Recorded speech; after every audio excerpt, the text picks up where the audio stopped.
Hello students, in this lecture video I am going to discuss about the process translation. Before we get into the details, let us first understand what is a genetic code. So basically there are different nucleotides which are present in DNA which will further form mRNA and it will code for different proteins. So the concept of this genetic code was first understood by a group of scientists. George Gamow, he said that there are 4 nitrogenous bases that can code for 20 amino acids. So 20 amino acids are the essential ones. So on the basis of the permutation and combination, it was seen that there are total possibility there is of 64 codons, 4 raised to the power 3. Another scientist, Hargobind Khurana, he actually synthesized RNA molecules of different combinations in the laboratory. So using different bases, he synthesized different homopolymers as well as copolymers containing different nucleotides just to decipher which protein is formed. Similarly, Nirenberg also performed the experiment to see the concept of genetic code using cell-free system for protein synthesis. So cell-free system means that some artificial enzymes like Severo-Ochoa enzyme, which is polynucleotide phosphorylase, it polymerizes RNA with defined sequences in a template independent manner, means there is enzymatic synthesis, no template is required. So he also studied the formation of amino acids using the synthetic polymers. Then finally it was deciphered that yes, there is a genetic code which have different properties. First one is the codons are triplet, means 3 bases code for one protein. Out of 64 codons, 61 code for amino acids and 3 are the stop codon. They do not code for anything. Next, they are unambiguous, means they are specific. One codon will synthesize one amino acid. They are degenerate, means some amino acids like leucine, you can see, they are coded by more than one codon. That is degeneracy. Means this also is coding for leucine, CUC and CUA. All are coding for leucine. Then the genetic code is universal, means from bacteria to the eukaryotes, this UUU will synthesize phenylalanine. There are certain exceptions, mitochondrial codons and some protozoans, they synthesize different amino acids through this codon. Lastly, AUG, this has dual function. Firstly, it is responsible for producing methionine and it is also acting as an initiator tRNA. It is present in the initiator tRNA. We will discuss what tRNA is. First, let us see how the mutations and genetic code are related with each other. In case of sickle cell anemia, as we had discussed in previous lectures, that glutamate is replaced with valine.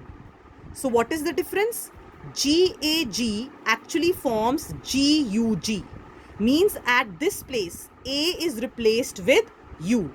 So there is a point mutation which leads to this disease. Then frame shift mutation also can happen.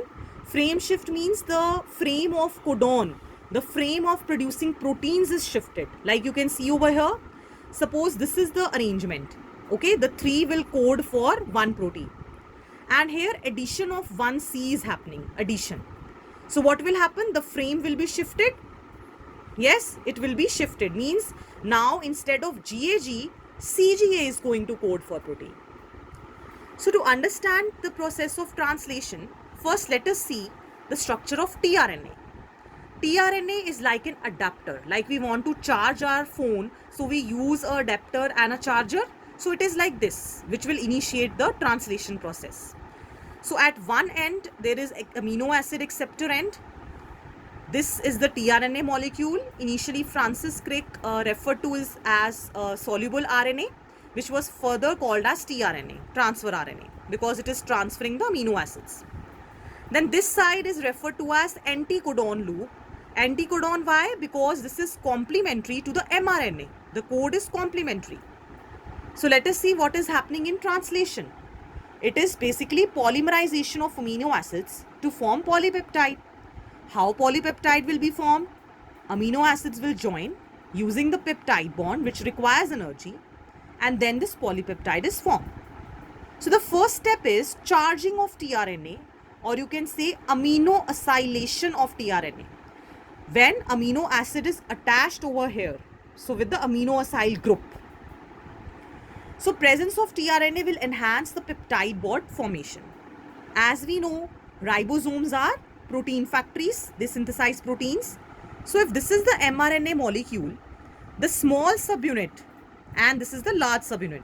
So the small subunit of ribosome is going to attach to this mRNA molecule, and where the tRNA will come, and with the anticodon it will start synthesizing the proteins. So here the whole polypeptide chain will be formed. So a translational unit actually looks like this. Initially there is an initiator codon, start codon. Before that, certain regions are there which are untranslated regions, which are important for the efficiency of this process. So UTR, untranslated region, which is present at 5' end and also at the 3' end. So at the 3' end, there are untranslated regions as well as stop codons. Now initiator tRNA will initiate the process of translation, and when the translation has to be stopped using the stop codon, the release factor is going to bind to this stop codon, and then termination of translation happens.